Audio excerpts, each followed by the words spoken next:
नमस्कार। एक 35 वर्षीय युवक की कुंडली है हमारे सामने। 19 फरवरी 1985 रात्रि के 10:17 पर इनका जन्म हुआ है। ये कुंडली तुला लग्न की कुंडली है और चंद्रमा कुंभ राशि के अंदर विराजमान है। लग्न के जो स्वामी हैं वो शुक्र हैं और जो राशि के जो स्वामी हैं वो शनिदेव हैं। तुला लगन शुक्र का लगन होता है। तुला मतलब बैलेंस, किसी भी चीज को बैलेंस करना या किसी भी परिस्थिति के अंदर व्यक्ति अपने आप को ढालने में सक्षम है। सभी प्रकार की परिस्थितियों में जीवन में जाकर तरक्की हासिल करने में भी सक्षम है। इस प्रकार के गुण ऐसे लोगों के अंदर देखे जाते हैं। लगन के अंदर अकेला राहु या अकेला केतु हो तो व्यक्ति को स्वभाव में जिद्दी बनाता है। ये जिद व्यक्ति के किसी कार्य को करने में काम आती है। बिना बात का जिद नहीं, किसी कार्य के प्रति जिद। अगर आपने कोई चीज ठान ली है, आपको कोई चीज करनी है, तो उसमें करने में ये राहु और केतु आपको हेल्प देते हैं। क्योंकि राहु केतु के लिए कहा जाता है राहु और केतु हमेशा से अगर राशि के अंदर अकेले हों तो अच्छे होते हैं और जिस ग्रह की राशि में बैठते हैं उसके अनुसार परिणाम देते हैं। तो लगन में केतु थोड़ा डिसेप्टिव होता है, यानी स्वभाव के अंदर कुछ गोपनीयता और छुपावट होती है। सब कुछ हर किसी को नहीं बताता है, चाहे वो उसके कितने घनिष्ठ लोग भी क्यों ना हो। अपने अंदर उन चीजों को छुपा कर भी रखता है। केतु के साथ बात करेंगे हम लगन की। लगन के ऊपर अन्य किसी ग्रह का प्रभाव नहीं है। लगन का मालिक जो है वो शुक्र है।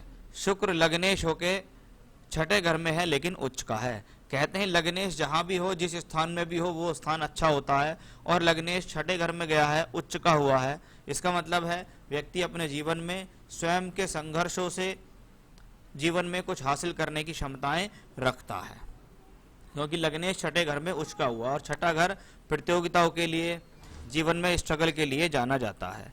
तो उस हिसाब से ये स्थिति अपने आप में बेहतर दिखाई दे रही है। अब लगन के मालिक के साथ मंगल भी बैठा है। मंगल कुंडली में धनेश और सप्तमेश है। ये कुटुंब का, वाणी का भाव कहलाता है। तो वहीं ये भाव मारक स्थान भी है। यही मंगल सप्तम भाव पत्नी का स्थान, साझेदारी का स्थान कहलाता है, तो मारक स्थान भी कहलाता है। अब ये मंगल गया छठे घर में। मंगल सप्तमेश होकर छठे घर में जाए, वैवाहिक जीवन में थोड़ी प्रॉब्लम दे सकता है। हस्बैंड वाइफ के बीच में थोड़ी बहुत प्रॉब्लम दे सकता है। साथ ही साथ ये कॉम्बिनेशन, क्योंकि ये लग्नेश के साथ छठे घर में बैठा है, तो ये अपने आप में एक अच्छा धन योग है। इसका आपको फल भी मिलेगा। घर से, परिवार से आपको कुटुंब का सहयोग मिलेगा। ऐसे लोगों को पैतृक संपत्तियां भी मिल जाती हैं। लेकिन धन भाव और कुटुंब भाव और वाणी भाव का मालिक छठे घर में जब आ रहा है तो व्यक्ति को अपनी बोलचाल पर संयम रखना चाहिए। उसको उतना ही बोलना चाहिए जितनी उसकी आवश्यकता हो, या वो जो भी बात बोले उसको बोलने से पहले थोड़ा समझे कि मैं जीवन में किसके सामने क्या चीज बोल रहा हूँ। क्योंकि एक तो आपके धन भाव का मालिक छठे घर में है, आपकी बोलचाल से आपको पैसे का नुकसान हो सकता है। वहीं दूसरा ही शनि का दूसरे घर में होना भी अच्छा नहीं होता, क्योंकि ये आपको बहुत ज्यादा स्पष्ट वक्ता बना देता है।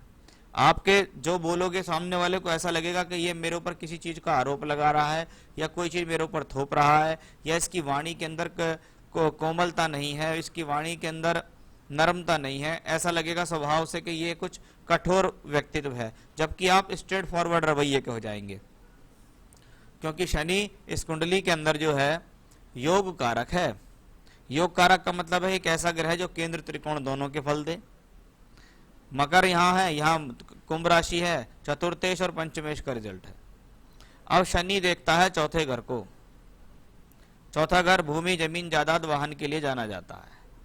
लेकिन चौथे घर में है नीच का बृहस्पति, और शनि की तीसरी दृष्टि को भी अच्छा दृष्टि नहीं माना गया। शनि की दृष्टियों के लिए थोड़ा शास्त्र में कहा गया है कि इनकी दृष्टियां खराब होती हैं, इतनी बैठने की स्थितियां खराब नहीं होती, क्योंकि शनि तीसरी दृष्टि से फोर्थ हाउस पे देख रहा है और वहां बृहस्पति है। भूमि, जमीन, जायदाद, इनसे संबंधित झगड़ा झंझट करा सकता है, आपको घर से दूर भेज सकता है, दूर स्थान पर ले जा सकता है। कभी कभी लोगों के पास अपना घर होता है, लेकिन कार्य की वजह से या अन्य कारणों कोई भी बन सकता है, उसकी वजह से व्यक्ति को अपने घर से दूर रहना पड़ता है। जैसा कि आपको अभी अप्रैल 2019 तक बृहस्पति की ही महादशा चली थी, और बृहस्पति कुंडली में 3 और 6 का मालिक होकर यहाँ है।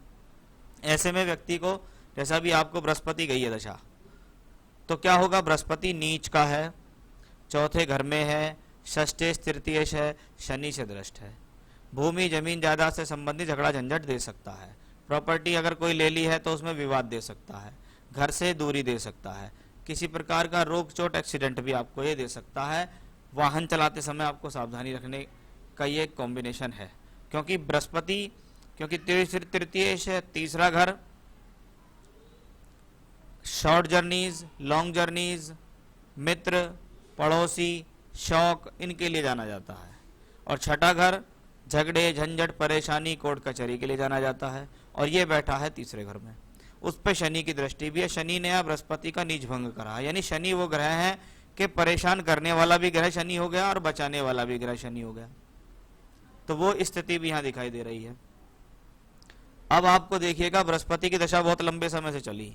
बृहस्पति आपकी कुंडली में सभी जगह 3-6 का मालिक है। वो कैसे है मैं आपको बताता हूँ।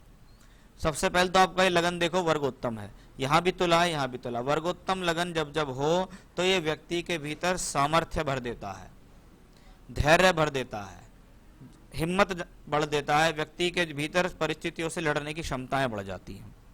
अब यही बृहस्पति 3 और 6 का मालिक है, यहाँ भी 3-6 का मालिक होकर छठे ही घर में है, यहाँ भी 3-6 का मालिक होकर तीसरे घर में है।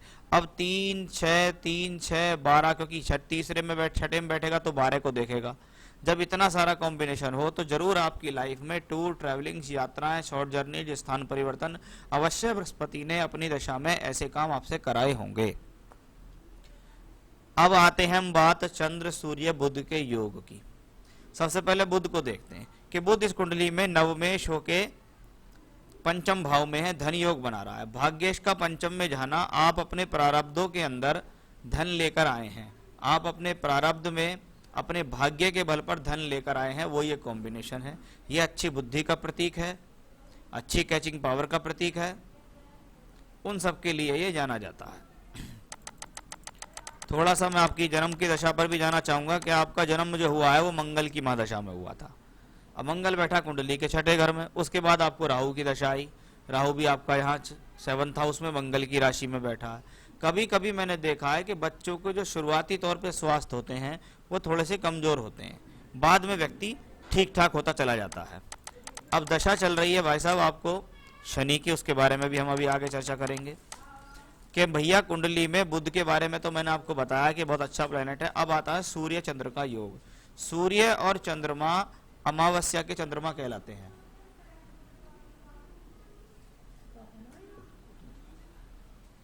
सूर्य और चंद्रमा अमावस्या के चंद्रमा कहलाते हैं। अब सूर्य है कुंडली के अंदर एकादशेश, एकादश का मालिक होकर ग्रह एकादश भाव को देख रहा है। लाभ का मालिक लाभ भाव को देखे, सोर्स ऑफ इनकम बढ़ाता है, बुद्धि के बल पर, ज्ञान के बल पर पैसा देता है। चंद्रमा दशमेश है, यानी कर्म भाव का मालिक है। अब कुंडली में 9, 10 और 11 ये 3 भाव के मालिक अपने आप में अच्छा धनयोग और राजयोग कहाँ निर्माण कर रहे हैं? पंचम भाव में, बुद्धि के स्थान पर दे रहे हैं। यानी ये व्यक्ति बुद्धि के बल पर जीवन में बहुत अच्छा पैसा कमाएगा। लेकिन यहाँ चंद्रमा वीक है। क्यों? एक तो चंद्रमा सूर्य के साथ है, अमावस्या का चंद्रमा है, पक्ष बली नहीं है। अब दशम भाव और एकादश भाव यानी आपके कर्म और लाभ का मालिक जब अमावस्या के चंद्रमा के रूप में दिखाई दे, और लगभग सभी जगह यहाँ भी सूर्य चंद्रमा आसपास हैं, यहाँ दशमांश में सूर्य चंद्रमा आसपास है, तो ऐसे व्यक्ति को जीवन में अपने कर्मों का पूर्ण फल नहीं मिल पाता है। उसके एफर्ट्स बहुत ज्यादा होते हैं और उसकी जो प्राप्तियां होती हैं वो उसको कम होती हैं, क्योंकि आपका चंद्रमा अमावस्या का चंद्रमा है, पक्ष बली नहीं है। इनको कैसे मजबूत किया जा सकता है उसके लिए मैं आपको रेमेडी लास्ट में बताऊंगा। शनि की महादशा आपको चल रही है। शनि इस कुंडली में योग कारक धन भाव में बैठे हैं। 2nd हाउस 11th हाउस से कनेक्शन बनाते हैं, चौथे घर से भी कनेक्शन बनाते हैं। यानी शनि अपनी दशा के अंदर भूमि, जमीन, जायदाद, वाहन, सुख से संबंधित योग बना रहा है। यह चीज तो शनि ने यहां दर्शाई। नवांश में देखें तो शनि फिर से योग कारक हुआ है और शनि एकादश भाव में है। अब दशमांश में जो शनि है यहाँ पे योग कारक होके एकादश में है। अब ऐसे लोग अगर अपने जीवन में कुछ परिवर्तन करना चाहें, जैसे कोई कहे जी मैं तो नौकरी कर रहा था, अब मेरा बिजनेस करने का मन है, हाँ, मैं कह सकता हूं कि आप शनि की दशा के अंदर अपनी लाइफ में चेंज कर सकते हैं, बिजनेस कर सकते हैं, क्योंकि अब ये हॉरोस्कोप प्लैनेटरी पोजीशन के हिसाब से मजबूत होती दिखाई दे रही है। अब ये शनि आपको अपनी दशा अंतरदशा में, क्योंकि 19 साल की महादशा होती है शनि की, उसके हिसाब से ये प्लैनेट, चाहे मैं लग्न कुंडली में देखूं वहां भी पोजीशन अच्छी है, नवांश में देखूं यहां भी पोजीशन अच्छी है, दशमांश में देखूं यहां भी ग्रह का संबंध हर जगह एकादश लाभ धन से बना हुआ है। यानी ये बात तो पक्की हो गई कि आपको ये दशा सोर्स ऑफ इनकम देगी, अच्छा सोर्स ऑफ इनकम देगी, अच्छे धन योग बनेंगे इस राजयोग में, इस दशा के अंदर। लेकिन शनि की आदत है कि वो जिस भाव पर दृष्टि देता है उस भाव से संबंधित फलों में पहले परिश्रम बहुत कराता, फिर रिजल्ट देता। अब जैसे शनि सेकंड हाउस धन भाव और एकादश भाव पे दृष्टि दे रहे हैं, इसका मतलब है पैसा तो शनि देगा, लेकिन आपको बहुत अधिक प्रयास और मेहनत कराते रहेगा। व्यक्ति बहुत ज्यादा अपने काम के अंदर लगा रहेगा, उसके जीवन में लगातार किसी न किसी प्रकार की उधेड़-बुन चलती रहेगी, मेहनत होती रहेगी, सोर्स ऑफ इनकम मिलते रहेंगे। ईश्वर कृपा से आप स्वयं के बल पर बहुत अच्छा धन आने वाले समय में निर्माण कर सकते हैं। भले ही आपने कुछ भी किया हो अब तक, चाहे आप नौकरी करते हो चाहे आप बिजनेस करते हो, लेकिन आने वाला समय आप किसी भी क्षेत्र में हो वहां आपके लिए स्टेप बाय स्टेप अच्छी तरक्की देता है। 19 साल की महादशा ये दशा रही है कि आज आपकी कोई भी परिस्थिति है, आप कैसी भी स्थिति में हो, लेकिन मैं इतना कह सकता हूं कम से कम 19 साल के अंदर व्यक्ति 4 से 5 गुना बहुत आराम से जाएगा, इससे ज्यादा भी जा सकता, क्योंकि ग्रह में बल है, ग्रह मजबूत हो रहा है। आपकी कुंडली को देख के कोई कह सकता है कि आपको कालसर्प दोष है, कोई कहता है कालसर्प योग है, कोई कहता है कालसर्प दोष है। शास्त्र में ये कहीं भी लिखा हुआ नहीं है। कलयुग में इसके नाम पर बहुत अच्छा खासा पैसा भी लोग बाग कमाते हैं। मैंने जिन लोगों की कुंडली में राहु केतु अक्ष पे सभी ग्रहों को आते देखा है, मैंने उनको यही कहा है कि आप जीवन में एक बार उज्जैन जाओ, महाकालेश्वर ज्योतिर्लिंग पर जाओ, वहाँ 2100-3100 रुपये लेते हैं पंडित लोग और आपकी महाकाल पे बैठ के पूजा करा देते हैं, बस इतना आपको करना है। उसके अलावा आप, क्योंकि लगन राहु केतु एक्सेस में है, चंद्रमा भी आपका पीड़ित है, आप नित्य अपना नियम बना लो कि भगवान शिव को तो आप पूजना है कि आप मंदिर जाओ, उनको जल चढ़ाओ, या तो घर पे बैठकर या मंदिर में बैठकर रोजाना कम से कम 7 बार या 11 बार रुद्राष्टकम का पाठ करना है। रुद्राष्टकम स्तोत्र पाठ होता है, उसमें 8 श्लोक होते हैं, आपको गूगल से मिल जाएगा। तो रुद्राष्टकम का पाठ या तो 7 पाठ या 11 पाठ आपको रोजाना नियम से करने हैं। भगवान शिव के भक्त हो जाओ आप, भगवान शिव से संबंधित अच्छे अच्छे स्थानों पे घूमो, तीर्थ स्थानों पे घूमो, उनके सिद्ध स्थानों पर जाओ, भ्रमण करो, आपको बहुत अच्छी तरक्की जीवन में मिलेगी। नीलम पहनने की सलाह मैं आपको यहाँ नहीं दूंगा, अभी पहन लेते हैं तो मैंने आपको कहा ना, ग्रह जहाँ बैठता है और देखता है उसका थोड़ा सा असर होता है। अब शनि यहाँ मारक भाव में है, तो मुझे नहीं लगता कि आपको जीवन में कभी नीलम पहनने की जरूरत है। हाँ, अगर आपको कोई स्टोन पहनना है तो सबसे पहली प्रायोरिटी मेरी रहेगी कि आप पन्ना रत्न पहनो।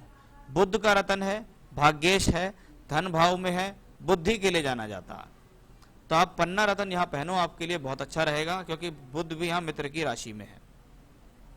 7.5 भी आपको वर्तमान में चल रही है, लेकिन पूजा आपको जो मैंने बताई है वही करिएगा, उसके अलावा कोई पूजा करने की जरूरत नहीं है। तो पन्ना रत्न आपको चाहिए तो आप मुझसे अच्छी क्वालिटी का पन्ना रत्न ले सकते हैं। तो ये था आपकी हॉरोस्कोप का एनालिसिस। आपने कुछ पूछा नहीं है, लेकिन हाँ मैं कह सकता हूँ भविष्य में आप जिस भी पथ की तरफ अग्रसर हैं, चाहे आप नौकरी कर रहे हो चाहे बिजनेस, आपका जीवन में अच्छा समय शुरू हो चुका है और आप जीवन में अच्छी प्रगति करेंगे, इसमें भी कोई संदेह नहीं है। तो आप उपाय कीजिएगा, रत्न पहनिएगा, आपको निश्चित लाभ होगा। नमस्कार।